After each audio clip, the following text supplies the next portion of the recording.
punya waktu 25 menit untuk bisa menyampaikan ini. Nah, oleh sebab itu, saya akan berikan outline-nya saja, ya. Saya akan berikan pesan-pesan ini dengan waktu yang sangat singkat. Mari kita akan baca ayat 1 sampai dengan ayat yang kelima. Nah, bagi saudara yang telah menemukan, kita baca dengan suara yang keras, ya. 2, 3. Sesudah Musa hamba Tuhan itu mati, berfirmanlah Tuhan kepada Yosua bin Nun, abdi Musa itu demikian. Hambaku Musa telah mati, sebab itu bersiaplah sekarang. Seberangilah sungai Yordan dan engkau dan seluruh bangsa ini menuju negeri yang akan kuberikan kepada mereka, kepada orang Israel itu. Setiap tempat yang akan diinjak oleh telapak kakimu kuberikan kepadamu seperti yang telah kujanjikan kepada Musa.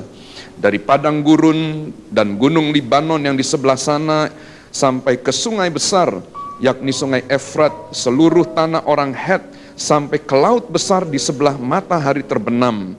Semuanya itu akan menjadi daerahmu.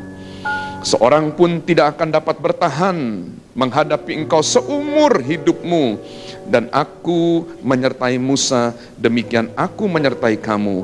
Aku tidak akan membiarkan engkau dan tidak akan meninggalkan engkau bersama. Katakan, saudara yang dikasihi oleh Tuhan Yesus. Nah, kalau Anda melihat kepada tanda-tanda zaman tentang apa yang terjadi pada hari-hari ini, nah maka saya mau sampaikan saudara bahwa kita sekarang sedang berada di ujung daripada akhir zaman. Anda bisa katakan amin? Nah saudara, saya kira saya tidak perlu mengulang apa yang selalu disampaikan oleh hamba-hamba Tuhan.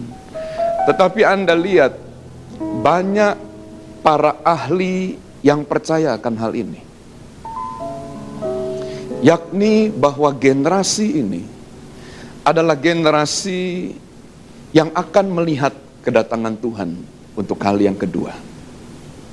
Dan generasi yang akan menyaksikan kedatangan Tuhan untuk kali yang kedua dengan mata kepala mereka sendiri, itu disebut dengan istilah Joshua Generation.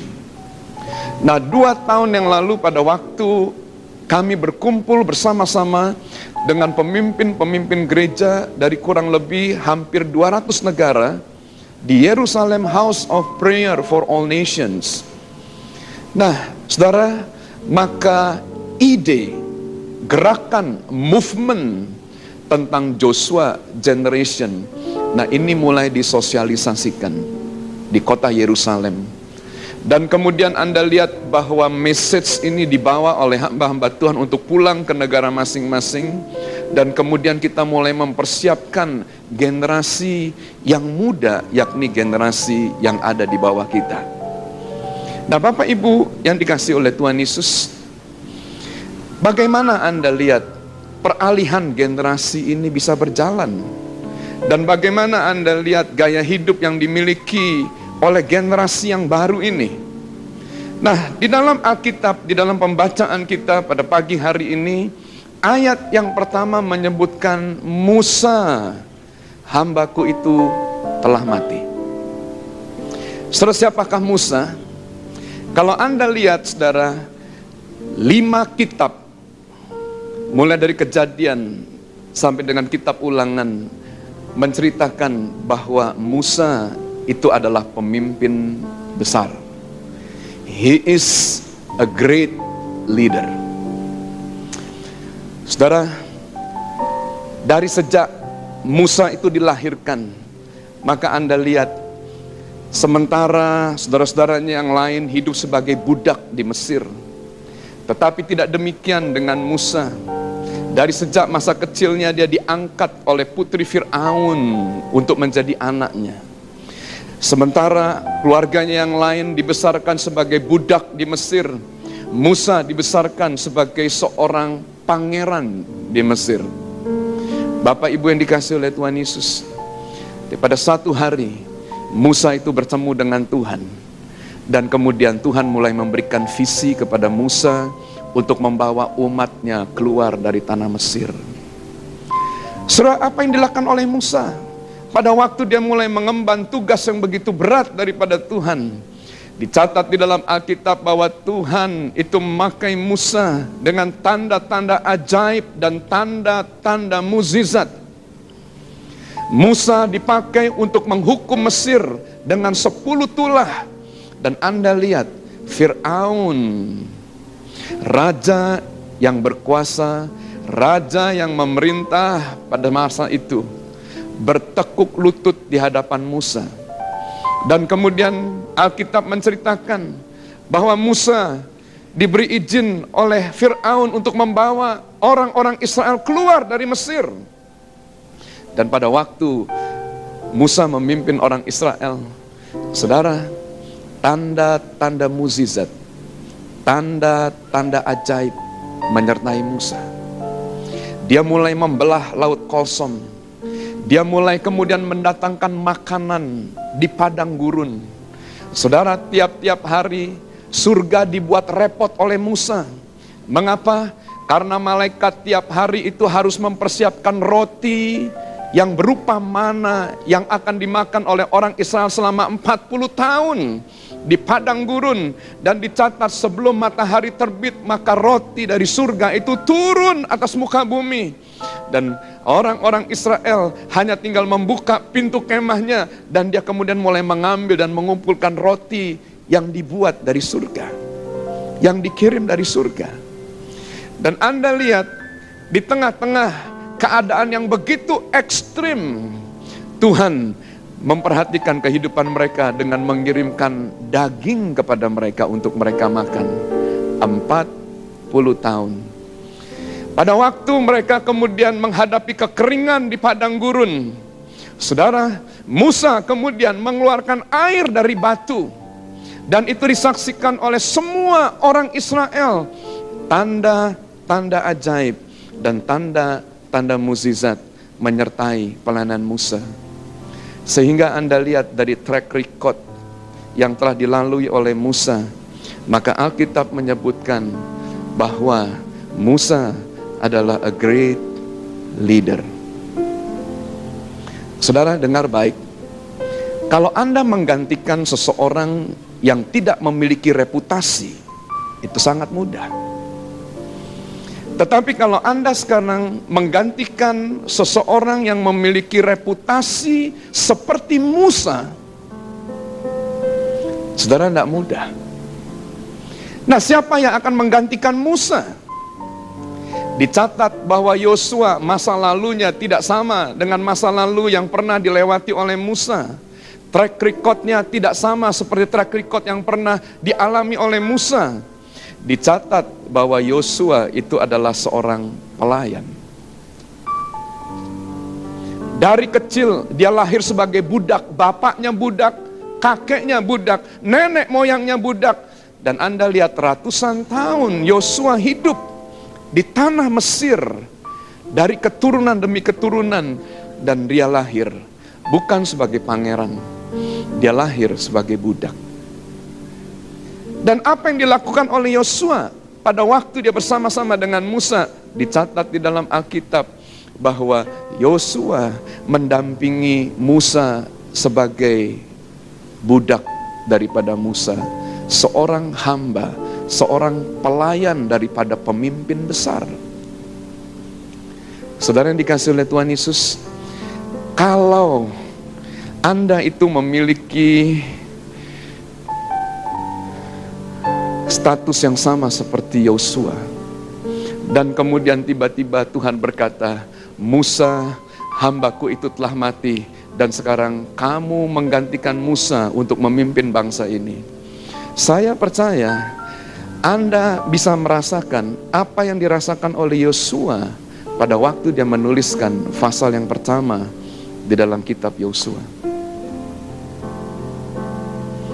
Nah, Bapak Ibu yang dikasihi oleh Tuhan Yesus, bagaimana cara daripada orang-orang Yahudi, orang-orang Israel hidup di zaman daripada pemerintahan Musa, di mana mereka dipimpin oleh seorang pemimpin besar yang punya track record yang luar biasa, yang punya prestasi luar biasa.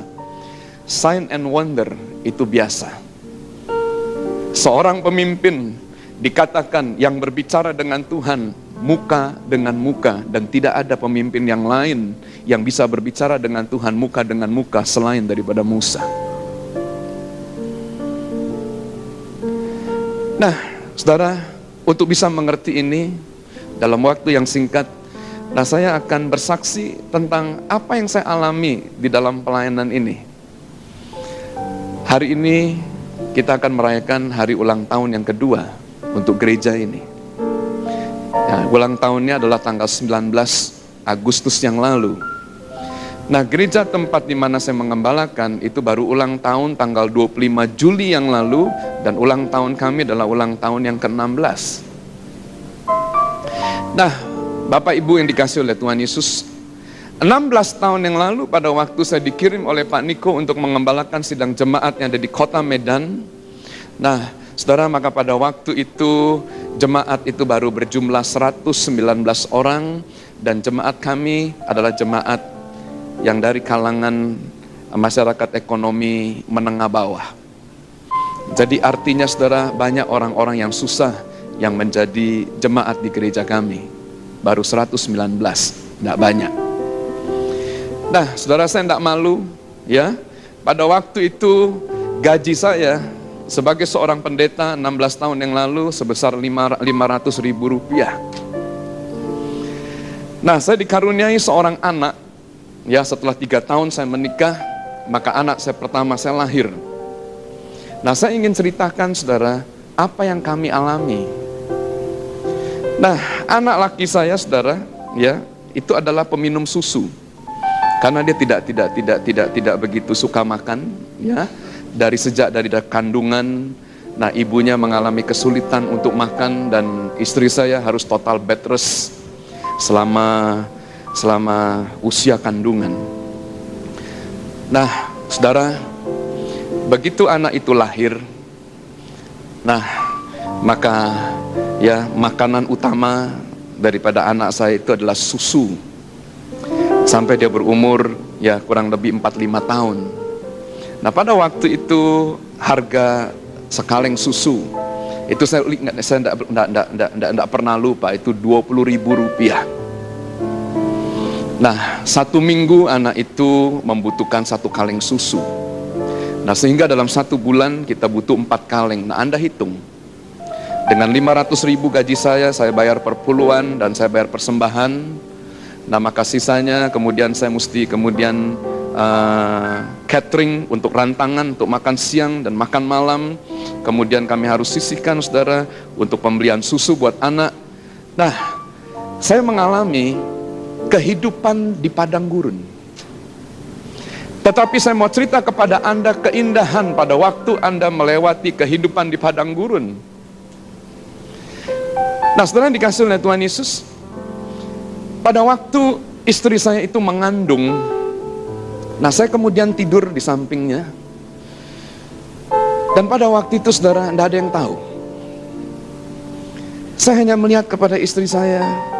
Nah, dulu pada waktu saya masih kerja sebagai seorang businessman, saudara, tiap sore saya bisa membawa istri saya pulang dari kantor. Nah, kita sudah suka makan di Hotel Borobudur. Itu ada kue yang enak, ada lounge yang enak. Dan kemudian saudara, saya senang membelikan hadiah-hadiah kecil buat istri saya. Hanya untuk menyatakan bahwa betapa saya memperhatikan dan kemudian saya mencintai istri saya. Sehingga ada saja surprise yang saya lakukan. Tapi apa yang terjadi pada waktu saya kemudian melayani Tuhan sepenuh waktu dan saya meninggalkan pekerjaan saya? Saudara, saya mengalami kehidupan di padang gurun. Sama seperti orang Israel pada waktu mereka hidup di dalam pemerintahan Musa. Nah, Bapak Ibu yang dikasih oleh Tuhan Yesus, begitu kemudian saya melihat istri saya hamil dan saya melihat dia tidak pernah mengganti pakaiannya. Pakaian dia pakai ya itu saja. Dan saya tidak mampu untuk berikan baju yang baik. Jadi saudara, saya ingat pada waktu istri saya hamil, ya selama 9 bulan saya hanya bisa belikan satu baju saja, tidak lebih dari itu. Dan itu pun saya mengumpulkan dari persembahan-persembahan yang saya terima dari pelayanan. Nah, satu malam tidak ada yang tahu. Itu hanya saya bersama dengan Tuhan. Saya tidak tahan. Saya tidak malu bersaksi di hadapan saudara. Saya menangis di hadapan Tuhan. Saya pria yang diajar untuk tidak gampang menangis. Tapi hari itu saya tidak tahan dan saya berkata gini, Tuhan kalau boleh, izinkan saya kembali untuk bekerja. Karena dulu perpuluhan dari pekerjaan saya saja sudah bisa menghidupi 7 hamba Tuhan. Tapi begitu saya full time, gaji saya tidak cukup untuk diri saya sendiri, apalagi untuk istri dan anak-anak. Bagaimana kita bisa melewati hari-hari yang susah seperti itu? Saudara yang dikasihi oleh Tuhan Yesus, Tuhan berkata, hambaku, cukuplah kasih setiaku kepadamu. Saudara tahu apa yang terjadi? Saudara, lewat daripada malam itu, kemudian saya mulai melihat tanda-tanda ajaib dan tanda-tanda mukjizat terjadi. Saya tidak mampu membelikan pakaian untuk istri saya. Dan Anda tahu kalau wanita hamil 3 bulan bajunya lain. Hamil 4 bulan lain lagi. Hamil 5 bulan lain lagi. Kenapa? Makin besar saudara. Sehingga ada berapa banyak baju yang saya mesti siapkan. Tapi dengan cara yang ajaib. Nah tiba-tiba kakak ipar saya dan saudara-saudara saya berkata, nah kami sudah tidak mau hamil lagi. Jadi baju-baju hamil yang ada, nah ini kami serahkan kepada kamu, nah kamu bisa pakai. Nah istri kamu bisa pakai. Nah saudara yang dikasih oleh Tuhan Yesus, pada waktu saya kemudian mulai melihat kiriman baju dari keluarga, saudara di sana saya terheran-heran. Baju dari merek desainer yang terkenal itu dikirim oleh Tuhan. Yang saya tahu, saya kumpulkan gaji saya beberapa bulan untuk membeli 1 baju saja, tidak mampu. Tetapi hari itu saya mulai melihat, pada waktu kita berada di padang gurun, maka Mazmur 46 yang berkata, Allah itu bagi kita tempat perlindungan dan kekuatan, sebagai penolong dalam kesesakan. Dia sangat terbukti. Bisa katakan amin? Bisa katakan amin? Sehingga hari itu saya bisa berkata, Allahku kan memenuhi keperluanku menurut kekayaan dan kemuliaannya. Allahku kan mencukupi kebutuhanku di dalam Yesus Tuhan. Tiada yang mustahil bagi Dia. Bisa katakan amin? Ajaib segala perbuatannya, segala perkara ku tanggung dalam Dia, di dalam kekuatan kuasa-Nya,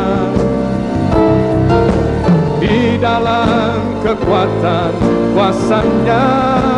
Allahku kan memenuhi keperluanku menurut kekayaan dan kemuliaannya. Allahku kan mencukupi kebutuhanku di dalam Yesus Tuhan, di dalam Yesus Tuhan, di dalam Yesus Tuhan.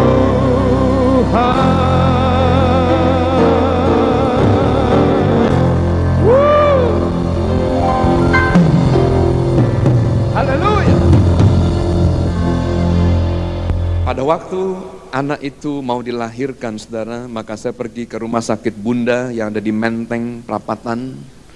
Dan saudara, saya mulai masukkan istri saya ke kamar yang cukup baik. Saya sudah tidak berpikir bagaimana cara saya membayar nanti. Nanti urusan nanti. Saya taruh istri saya.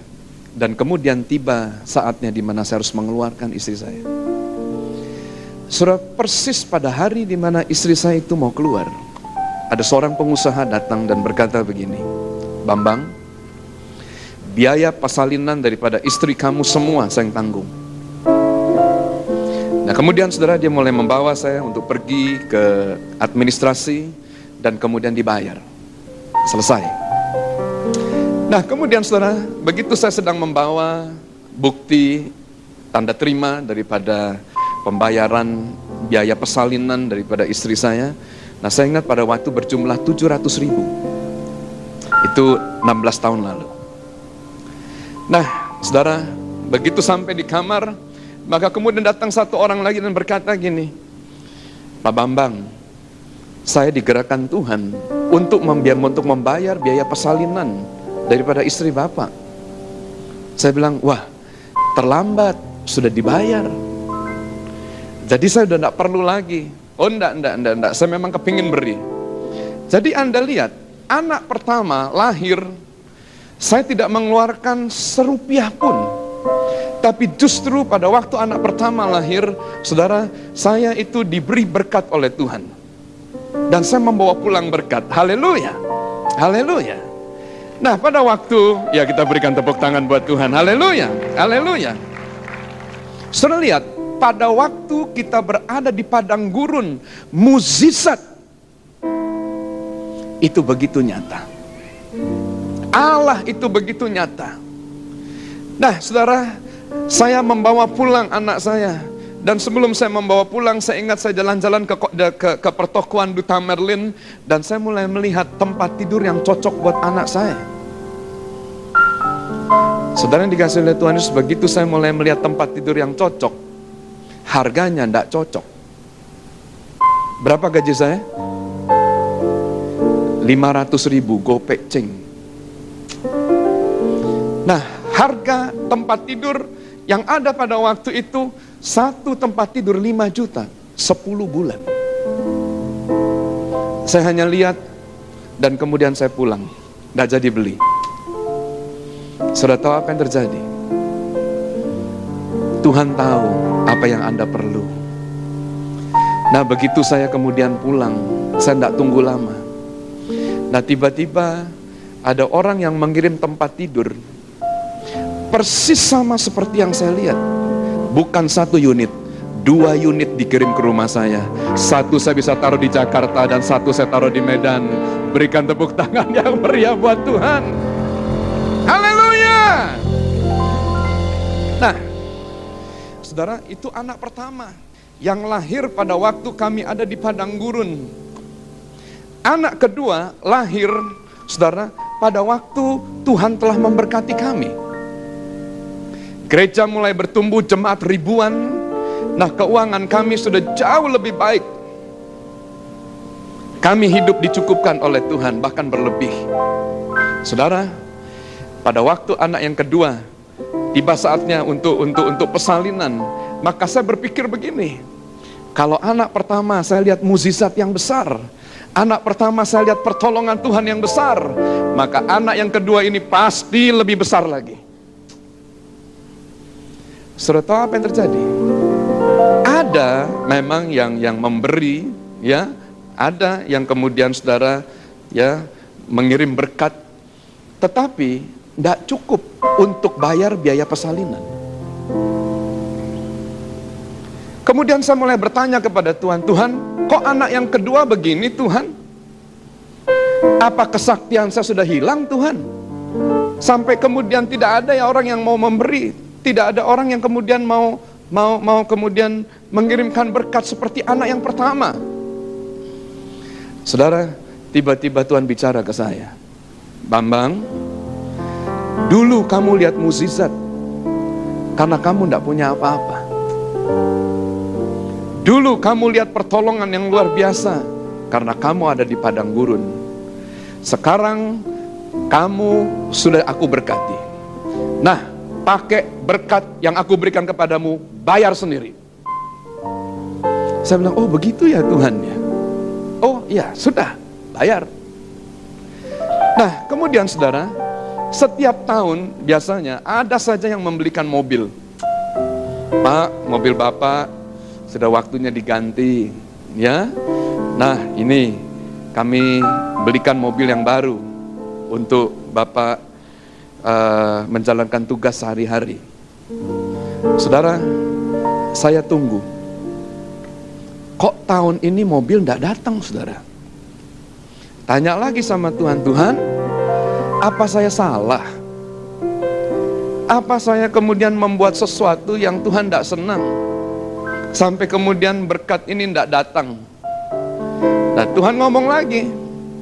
Nah, dulu waktu di padang gurun, aku kirim mobil buat kamu.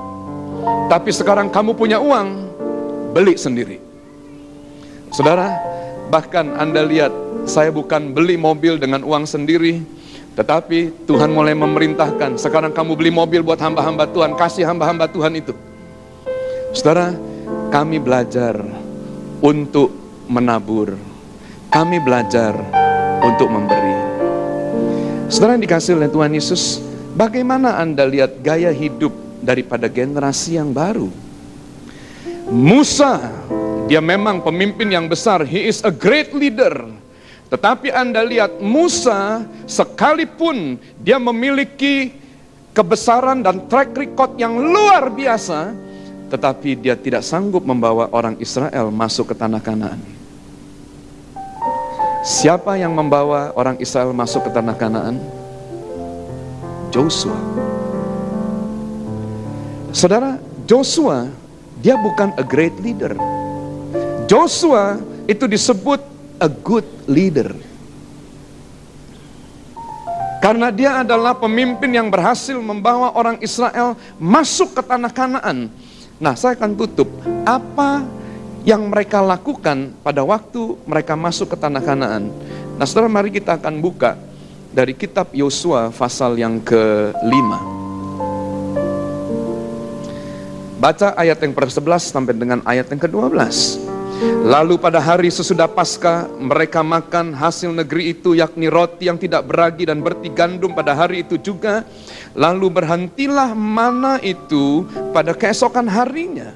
Setelah mereka makan hasil negeri itu, jadi orang Israel tidak beroleh mana lagi, tetapi dalam tahun itu mereka makan yang dihasilkan tanah Kanaan. Bisa katakan amin? Saudara, apa yang terjadi pada waktu Yosua itu membawa orang Israel masuk ke tanah Kanaan?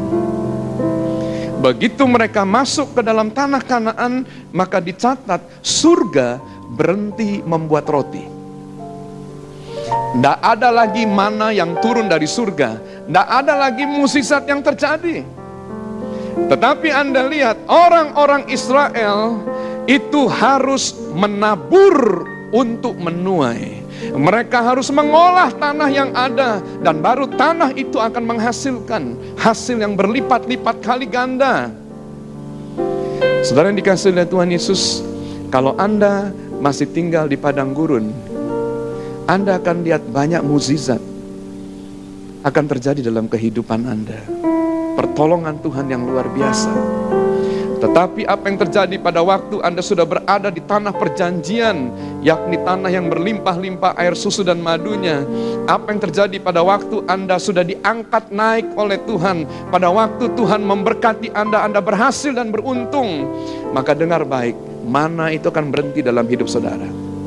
Dan apa yang Anda harus lakukan? Yang Anda harus lakukan adalah Anda harus menabur, supaya Anda bisa menuai. Kisah Kejadian pasal 8, Alkitab mencatat selama bumi ini masih ada, tidak akan berhenti musim menabur dan menuai. Nah, saya akan tutup. Mengapa Tuhan mau kita menabur? Mari ayat yang terakhir kita buka, Yesaya pasal 58. Yesaya pasal 58.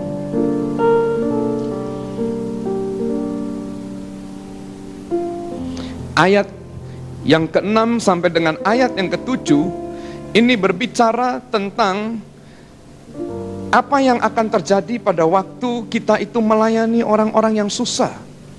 Apa yang terjadi pada waktu kita kemudian memecah-mecahkan roti kita, dan kita masuk dalam pelayanan diakonia, memberi roti bagi orang yang lapar, membawa ke rumah kita orang yang miskin dan yang tidak punya rumah. Dan kita mulai belajar untuk memberi dan bukan mengumpulkan. Saudara, ada satu rahasia. Apa yang terjadi pada waktu Anda menabur benih? Apa yang terjadi pada waktu Anda suka membagi dan memberi? Ayat yang ke-8, firman Tuhan, pada waktu itulah terangmu akan merekah seperti fajar, dan lukamu akan pulih dengan segera. Kebenaran menjadi barisan depanmu, dan kemuliaan Tuhan barisan belakangmu. Bisa katakan amin? Bisa katakan amin? Saudara, dicatat di dalam Alkitab Roma 3:23 bahwa semua manusia telah jatuh dalam dosa dan kehilangan kemuliaan Allah. Di dalam bahasa Alkitabnya dikatakan dosa akan membuat kemuliaan Allah itu berkurang. Makin dalam kejatuhan manusia dalam dosa mengakibatkan kemuliaan yang makin besar itu akan meninggalkan kita. Apa yang membuat manusia berbeda dengan binatang hanya satu, karena ada kemuliaan Allah, ada Shekinah glory yang berkenan tinggal di dalam diri manusia. Saudara yang dikasihi oleh Tuhan Yesus, pada hari-hari ini kelemahan kita, dosa kita mengakibatkan kemuliaan Allah itu meninggalkan kita. Bagaimana caranya Anda kemudian menemukan kembali kemuliaan yang hilang? Nah, bagaimana Anda kemudian mendapatkan kembali kemuliaan Allah yang meninggalkan kita? Saudara, ayat yang ke-6, 7 itu berkata, mari kita belajar untuk memberi dan membagi. Pada waktu Anda memberi dan membagi, pada waktu Anda menabur, maka Tuhan janji, yang pertama, lukamu akan pulih dengan segera. Yang kedua, kebenaran akan menjadi barisan depanmu, dan kemuliaan Tuhan akan menjadi barisan belakangmu. Ayat yang ke-10 berkata bahwa terang Tuhan, kemuliaan Tuhan akan terbit atas saudara. Saudara, apa yang terjadi pada waktu Anda lihat kemuliaan Tuhan diam di dalam Anda? Dicatat dalam Alkitab 40 tahun orang Israel berjalan bersama-sama dengan Tuhan di padang gurun, maka tidak ada satupun yang sakit. Tidak ada baju yang rusak, tidak ada sepatu yang rusak. Dicatat dalam Alkitab tidak ada seorang pun dari antara mereka yang perlu beli sepatu yang baru. Mengapa? Karena kemuliaan Tuhan yang melindungi mereka. Kemuliaan Tuhan itu yang menyertai mereka. Saudara yang dikasihi oleh Tuhan Yesus, pada waktu Anda berada di padang gurun, pada waktu Israel ada di padang gurun, dicatat dalam kitab Yeremia bahwa mereka tidak pernah mempersembahkan korban apapun kepada Tuhan. Tidak ada satu persembahan yang mereka persembahkan. Tetapi pada waktu mereka masuk ke tanah Kanaan, tanah yang berlimpah-limpah air madu dan susunya, pada waktu mereka diberkati oleh Tuhan, pada waktu itu Tuhan berkata, apa yang kau tabur akan kau tuai. Saudara, Anda mesti tahu di zaman apa kita hidup. Kalau Anda mengalami padang gurun seperti yang pernah saya alami, Anda akan lihat Tuhan tidak meminta apapun daripada Anda. Anda akan lihat tanda-tanda ajaib dan tanda-tanda mujizat akan terjadi. Tapi pada waktu Anda mulai diberkati, saudara, maka Alkitab mengajarkan kepada kita untuk belajar memberi. Karena pada waktu kita memberi, Anda akan lihat kemuliaan Tuhan itu akan terbit atas saudara. Dan ada satu kuasa yang luar biasa, bahwa apa yang Anda tabur itu akan kemudian dilipat gandakan oleh Tuhan. Kalau dulu Anda lihat Tuhan yang melakukan mukjizat, tetapi melalui tabur dan tuai, Anda akan lihat bukan Tuhan lagi yang akan melakukan mukjizat, dan Anda akan melihat Tuhan akan mengajar Anda untuk melihat benih yang Anda tabur akan diberkati oleh Tuhan. Anda akan melihat mukjizat dengan mata kepala Anda sendiri. Anda akan lihat terang Tuhan akan terbit, kebenaran Tuhan akan terbit, kemuliaan Tuhan akan terbit. Dan kalau Tuhan hadir, maka kelepasan akan terjadi di sana. Kalau Tuhan hadir, Anda akan lihat mukjizat akan terjadi. Kalau dulu Musa pembuat mukjizat, maka hari ini Anda melakukan mukjizat. Anda yang melakukan mukjizat, yang mengerti katakan, Allahku kan memenuhi keperluanku menurut kekayaan dan kemuliaan-Nya. Allahku, mari kita bangkit berdiri. Keperluanku di dalam Yesus. Allahku, Allahku kan memenuhi keperluanku menurut kekayaan dan kemuliaan-Nya. Allahku kan mencukupi kebutuhanku di dalam Yesus Tuhan. Tuhan, firman-Mu telah hamba-Mu sampaikan dengan cara yang sangat sederhana, dan pagi ini dalam waktu yang singkat, tolong kami ya Tuhan untuk bisa mengerti semuanya. Saudara yang dikasihi oleh Tuhan Yesus, mari lihat hari ini di mana Anda berada. Kalau Anda berada di padang gurun, maka tabur dan tuai itu tidak akan berlaku atas Anda. Karena padang gurun bukan tempat di mana Anda bisa menabur untuk menuai. Tapi kalau Anda sudah berada di satu kehidupan yang berkelimpahan, Tuhan sudah membawa Anda masuk ke tanah Kanaan. Setiap benih yang Anda tabur, itu adalah masa depan Anda. Begitu Anda menabur, maka kebenaran akan menjadi barisan depan Anda. Kemuliaan jadi barisan belakang Anda. Tuhan tidak pernah paksa kita.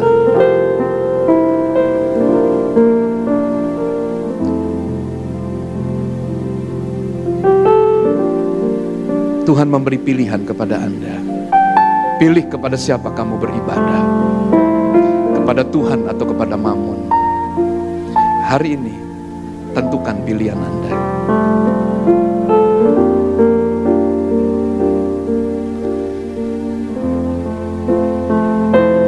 Tuhan, hamba-Mu berhenti bicara sampai di sini. Hamba-Mu berdoa, mari Tuhan lanjutkan. Lanjutkan ya Tuhan. Ini doa kami dalam nama Tuhan Yesus. Yang diberkati bersama dengan saya katakan amin.